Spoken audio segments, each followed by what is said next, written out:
बिस्मिल्लाहिर्रहमानिर्रहीम। अस्सलाम वालेकुम। अब से कुछ देर बाद मियां मोहम्मद नवाज शरीफ को इश्तिहारी करार देने की कार्रवाई को आगे बढ़ाया जाएगा और जब कार्रवाई मुकम्मल होगी तो आखिर में उनको इश्तिहारी करार दे दिया जाएगा। उस समात का अहवाल उस समात के बाद मैं आपके सामने रखूँगा और थोड़ा सा उसी वीडियो में मैं आपको बताऊँगा। ये बड़ी कन्फ्यूजन है लोगों में। वो कहते हैं, कभी आप कहते हैं इश्तिहारी हो गए हैं, कभी आप कहते हैं इश्तिहारी हो रहे हैं, कभी आप कहते हैं मफरूर हैं। तो ये गोरख धंधा क्या है?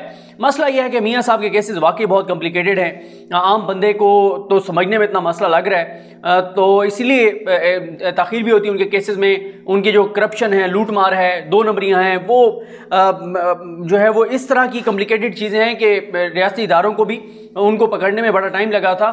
तो ये टेक्निकल क्योंकि चीज़ें होती हैं, तो अगली वीडियो में खैर उस पर बात करेंगे कि ये चक्कर क्या है। लेकिन बात करते हैं कि गुज़िश्ता रोज़ के टॉक शोज़ में तकरीबन जो मैंने जल्दी देखे उसमें 3 खबरों का मैंने ब्लैकआउट देखा। सबसे पहले 3 खबरें मैं आपको बता देता हूँ एक एक करके, और फिर आखिर में मैं आपको ये भी बताऊँगा कि जो अपोजिशन के इत्तेहाद है पीडीएम में इख्तिलाफात क्या हैं, किस वजह से इस वक्त उनमें लड़ाइयाँ शुरू हो चुकी हैं और उस तरह से खुलकर क्यों बात नहीं की जा रही।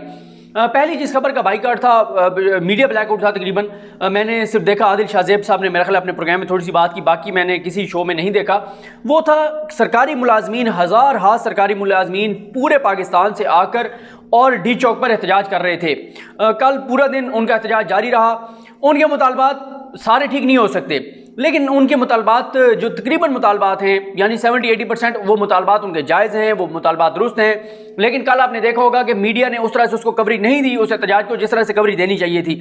मैं हमेशा ये कहता हूँ कि मीडिया अगर नॉन इशूज़ को इशूज़ बनाने की बजाय, अगर फेक न्यूज़ को बुनियाद बनाकर इमरान खान हुकूमत पर दबाव बढ़ाने की बजाय अगर वाकई अवामी इशूज़ के ऊपर ट्रांसमिशंस करे, प्रोग्राम्स करे, तो उसका ये फ़ायदा होगा कि हुकूमत पर दबाव बढ़ेगा और गरीबों के मसाइल भी हल होंगे और कम्युनिटी जो बहुत से पिछड़े हुए तबकात हैं उनको फ़ायदा भी होगा।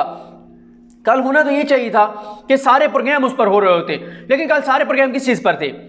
गद्दारी का मुकदमा नवाज शरीफ पर, नून लीग के रहनुमाओं पर मुकदमा, क्योंकि उससे ज़ाहिर है उससे अब नून लीग को फ़ायदा हो रहा है और नून लीग वाले शेर बन गए हैं कि देखें जी हमारे ऊपर मुकदमात किए जा रहे हैं ये वो। हालांकि उन मुकदमात की हकीकत और बैकग्राउंड कौन है उसके पीछे, वो सारी तफसीलात में इससे पहली वीडियो में जो अपलोड किया आपको बता चुका, मैं रिपीट नहीं करना चाहता। सिर्फ चंद हुकूमती लोगों की हमाकत की वजह से अपोजिशन जो है वो नून लीग खास तौर पर वो शेर बन रही है कि देखें जी हमारे ऊपर गद्दारी का मुकदमा है। क्योंकि जब ये मुकदमा हुआ तो कुछ लोग जिनको बहुत शौक है ट्वीट्स मारने का, उन्होंने बड़ा उसको ऑन किया कि ये कर दिया वो कर दिया, लेकिन खुद प्राइम मिनिस्टर इमरान खान साहब ने भी उसको कहा, डिसऑन किया है कि ये हम नहीं करते, ना हमने ये एफआईआर्स की हैं, ना हम इस तरह की एफआईआर्स कराते हैं। हाँ, जो करप्शन केसेस हैं उनके ऊपर कोई कंप्रोमाइज़ नहीं होगा। प्राइम मिनिस्टर पाकिस्तान कहते हैं कि ये इनके ऊपर बगावत या गद्दारी के मुकदमात हैं या नहीं है, चोरी के इल्ज़ामात ज़रूर हैं, चोरी के केसेस ज़रूर हैं और उन चोरी के केसेस पर कोई कंप्रोमाइज़ नहीं होगा। तो ये जो सरकारी मुलाजमीन के का एहतजाज था इसको कोई कवरेज नहीं दी गई, इस पर बिल्कुल बात नहीं हुई। इस पर बात होनी चाहिए थी, होना तो ये चाहिए था, कल वहाँ से प्रोग्राम्स होते उनको कवरेज दी जाती, लेकिन उस मामले को हाईलाइट नहीं किया गया। सरकारी मुलाजमीन का कंसर्न जायज़ है, महंगाई बढ़ती चली जा रही है। खुद वज़ीर इत्तलात शिबली फराज साहब ये बात मान रहे हैं कि बाकी तो इशारे जो है वो मस्बत में हैं, जो आप कहें कि मुआशी इशारे हैं, लेकिन महंगाई वाकई है। मसला ये है कि जो आम लोग हैं, जो पब्लिक है, वो उनको बाकी इशारियों की उस तरह से ज़ाहिर है हम तो ये चीज़ें देखते हैं या जो टेक्निकल चीज़ें देखते हैं उनको अंदाज़ा है कि मईशत की कितनी बुरी हालत थी, लेकिन जो आम पाकिस्तानी है उसके नज़दीक मईशत बेहतर होने या ना होने का एक ही म्यार है, जब वो कोई चीज़ खरीदने जाता है और महंगाई उसके सामने कितनी है उससे उसको अंदाज़ा हो जाता है कि मुल्क की मईशत कैसी है। वो मुल्क की मईशत को उससे अंदाज़ा लगाता है। मसला ये है कि अभी तक प्राइम मिनिस्टर के बार नोटिस लेने के बावजूद क्यों जो है वो 3-4 चीज़ों की कीमतें कंट्रोल नहीं हो रही, इस पर भी मैं बात करूंगा। कल मेरी एक रेलिवेंट पर्सन थे, उनसे बड़ी तफसीली मुलाकात हुई, बात हुई कि ये क्या वजूहत हैं कि इमरान खान नोटिस पे नोटिस ले रहे हैं लेकिन ना चीनी की कीमतें कम हो रही हैं, ना आटे की कीमतें कम हो रही हैं। इसकी वजूहत क्या है ये मैं आपके सामने रखूंगा। लेकिन पहले मैंने आपको खबर बताई कि सरकारी मुलाजमीन के मुतालबात, उनके एहतजाज, लेकिन उसको कोई कवरेज नहीं दी गई, उस पर कोई बात नहीं की गई। क्यों? क्योंकि इससे जो है वो कोई रेटिंग शायद नहीं आनी। हालांकि ये वो इशू था जिसके ऊपर बात होनी चाहिए थी। दूसरा मसला था कल उलमा की एक बैठक हुई इस्लामाबाद में और हुकूमती लोगों के साथ भी, और उसमें एक आलामिया जारी किया गया जिसमें बताया गया कि ज़ाब्ता अखलाक तय किया गया, जिसमें इत्तफाक किया गया कि कोई मसलक दूसरे मसलक को पब्लिकली काफिर नहीं कहेगा। अगर किसी मसलक, कोई भी वो मसलक हो सकता है, किसी भी मसलक का कोई भी शख्स इंडिविजुअली इनफरादी तौर पर किसी भी मुकद्दस हस्ती की शान में गुस्ताखी करता है तो उस शख्स के खिलाफ सख्त से सख्त कार्रवाई होगी। हाँ, अगर एक शख्स गलत करता है, उसका उसका ताल्लुक किसी भी मसलक से हो और उसको उसका मसलक ऑन कर लेता है कि ये शख्स जो बात कर रहा है ये बिल्कुल दुरुस्त कर रहा है, फिर तो आप पूरे मसलक के खिलाफ जाएंगे। वरना अगर एक शख्स इंडिविजुअली को बात कर रहे हैं, उस शख्स को लटकाया जाएगा, उसके खिलाफ कार्रवाई की जाएगी, देखा जाएगा कि वो शख्स किस एजेंडे पर है। क्योंकि एक ऐसी सूरत हाल में जब ये बातें सामने आ चुकी हैं, जब ग्रुप्स पकड़े जा चुके हैं कि भारत फंडिंग कर रहा है पाकिस्तान में शिया सुन्नी फसादात के लिए, और अगले 2-3 दिन इंपॉर्टेंट है, अल्लाह ताला करम करे खैरियत से गुजर जाएं। जो चेलम के मौके पर जुलूस होते हैं और मजालिस होती हैं, अल्लाह ताला अपने हबीब के सदके करम फरमाए और पाकिस्तान में ये जो चेलम है ये अमन अमान से गुजर जाए। बहुत ज़्यादा खदशात और ख़तरात हैं इस मौके के ऊपर, क्योंकि एक ऐसे मौके के ऊपर जब हमारा दुश्मन बहुत ज़्यादा फंडिंग कर रहा है पाकिस्तान में, बहुत सारे ममालिक एक्टिव हैं पाकिस्तान में फसादात करवाने के हवाले से, और पाकिस्तान बहुत से लोगों को खटक रहा है। इस पर भी मैं बात कर चुका हूँ कौन कौन से मुल्कों को खटक रहा है। तो इसलिए बहुत कंसर्न है। यही वजह है कि कल तमाम मसाले के उलमा को बिठाया गया, उन्हें कहा गया कि जो आपने बात करनी है या खुलकर कीजिए। वहाँ पर खुलकर बातें हुई, वहाँ पर कहा गया कि मुख्तलिफ जो तहफ़्फ़ुज़ात थे वो बयान किए गए, लेकिन आखिर में ये तय हुआ कि ये जो भी मसला होगा वो कानूनी फोरम पर उठाया जाएगा, वो कानूनी तरीके से कार्रवाई की जाएगी। कोई कानून को हाथ में नहीं लेगा, कोई किसी जो है मुकद्दस हस्ती की शान में कोई गुस्ताखी नहीं करेगा, कोई इस तरह की तकरीर नहीं करेगा, कोई इस तरह का बयान नहीं देगा, और अगर कोई बयान देगा तो उसके खिलाफ सख्त से सख्त कार्रवाई होगी। और फिर उसके पीछे उस मसला के लोग, उसके उलमा, उसके रहनुमा, उसके राबर नहीं आएंगे। ये चीज़ तय हुई। इसको हाईलाइट करना चाहिए था, लोगों को बताना चाहिए था। क्योंकि ये क्यों बताना ज़रूरी है? इसलिए बताना ज़रूरी है कि जब उन उलमा की तस्वीरें चलती, वो सारे अपने अपने मसालिक के नुमाइंदा थे, तो पूरे नीचे तमाम मसाले के लोगों को पैगाम जाता है कि इसका मतलब है कि ये ऊपर इत्तफाक हो गया है, ये चीज़ें तय हुई हैं, ताकि उसके बाद अगर कोई चीज़ नीचे होती है तो उनको पता हो कि ये चीज़ ऊपर के लेवल पर, मरकज़ी सतह पर ये चीज़ जो है वो तय हो गई है। तो इसको बहरहाल हाईलाइट होना चाहिए था। अब तीसरा मामला वो है PDM के अंदर इख्तलाफात की खबर आई, लेकिन टॉक शोज में इसके ऊपर कोई उस तरह से बात नहीं की गई, कोई इसको हाईलाइट नहीं किया गया, कोई सवाल नहीं किया गया, कोई खोज लगाने की कोशिश नहीं की गई कि क्यों है। इसका भी ब्लैक आउट किया गया। मसला यह है कि PDM में इख्तलाफात शुरू हो चुके हैं और इख्तलाफात की 3-4 वजूहात हैं। पहली उसमें वजह यह है कि मौलाना फजलुर रहमान की सरबराही 4-5 जमातों को बिल्कुल हजम नहीं हो रही। देखें, ये ऊपर से एक जरूर हैं, लेकिन मैं आपको कई बार बता चुका हूँ अंदर से बहुत ज़्यादा इख्तलाफात हैं। ANP के भी इख्तलाफात हैं, बहुत सी जमातों के इख्तलाफात हैं। वो कहते हैं आपने मौलाना फजलुर रहमान को PDM का सरबराह बना दिया है और आप कहते हैं कि जी ये तब्दीली नहीं होगी, तो वो कहते हैं जी रोटेशन होनी चाहिए। अब रोटेशन के ऊपर भी इख्तलाफ है कि पहले तो नून लीग नहीं चाहती कि रोटेशन हो, क्योंकि नून लीग कहती है कि मौलाना फजलुर रहमान ही जो है वो PDM के सरबराह रहें और ताहयात रहें। ताहयात मैं इसलिए कह रहा हूँ कि दिलचस्प बात ये देखें कि एक मौके पे ये कहा गया कि जी 3 माह बाद या 4 माह बाद रोटेशन कर लेंगे। मतलब यार आप किसको बेवकूफ़ बना रहे हैं? आप एक तरफ कहते हैं कि जनवरी में हुकूमत चली जाएगी, फाइनल राउंड, आखिरी मार्का, डू और डाई, जनवरी में हुकूमत चली जाएगी, लेकिन PDM की सरबराही 4 महीने बाद चेंज होगी। 4 महीने बाद तो हुकूमत ही नहीं होगी, तो PDM का तो मकसद ही नहीं रहेगा। जो आपके अपने मुताबिक कि 4 महीने बाद हुकूमत नहीं होगी, तो फिर PDM की सरबराही की क्या फ़ायदा?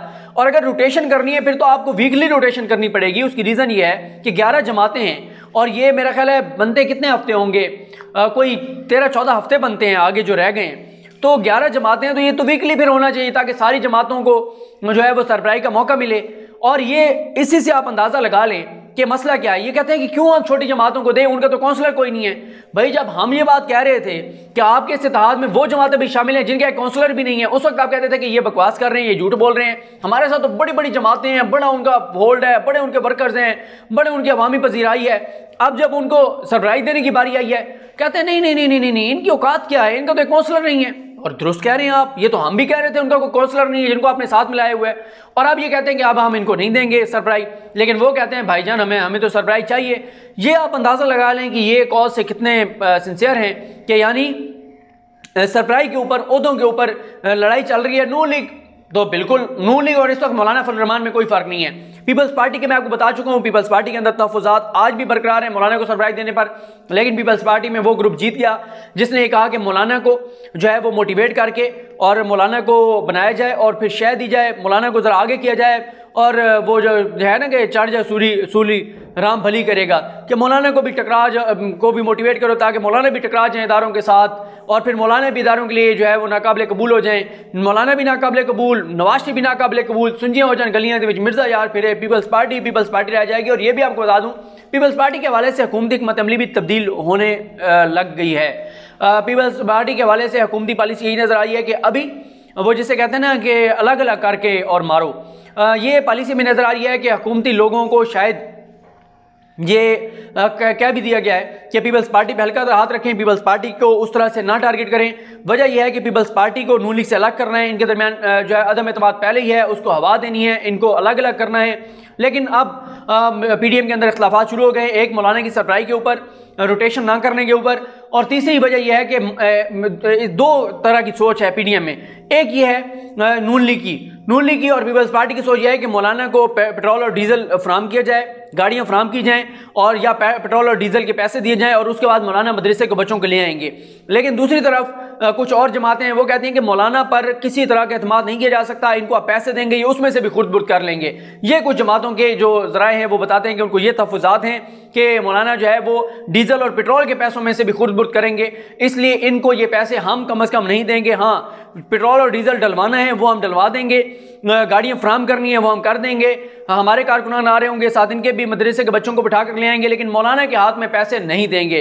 जो मौलाना के हाथ में पैसे नहीं देना चाहते वो मौलाना को इक़्तिदार में लाना चाहते हैं, अवाम के टैक्स का पैसा उनके हाथ में ज़रूर देना चाहते हैं, अपना ज़ाती 1 रुपया नहीं देना चाहते, लेकिन अवाम के टैक्स का पैसा कहते हैं दे, मौलाना के हाथ में कोई मसला नहीं है, माले मुफ्त दिले बेरहम।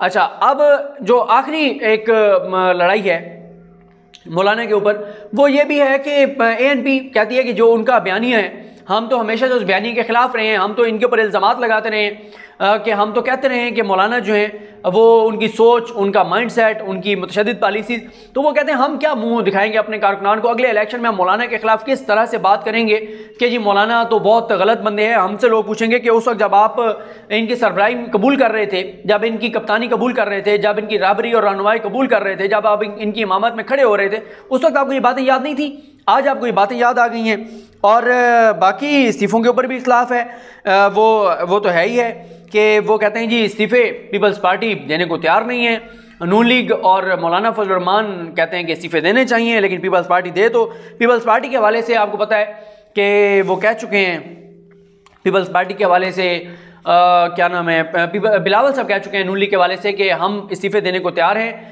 पीपल्स पार्टी वाले इकट्ठे करके और नवाज शरीफ के हाथ में देंगे, नवाज शरीफ आएँ और जमा करवा दें। तो ये इख्तलाफात हैं, इख्तलाफात बहुत शदीद हैं और ये इख्तलाफात उस तरह से खुलकर सामने नहीं आ रहे, क्योंकि कोई भी खुलकर बात नहीं करता।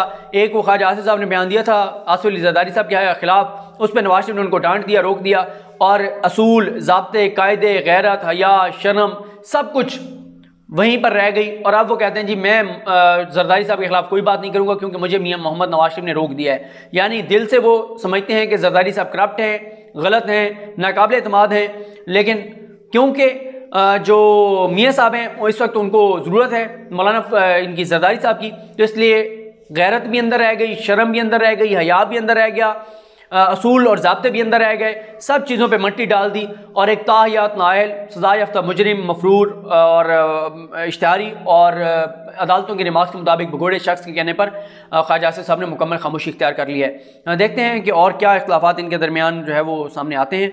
मुझे अपनी दुआ में याद रखें। अल्लाह करीम हम सब का हामी नासरो। अल्लाह हाफ़िज़।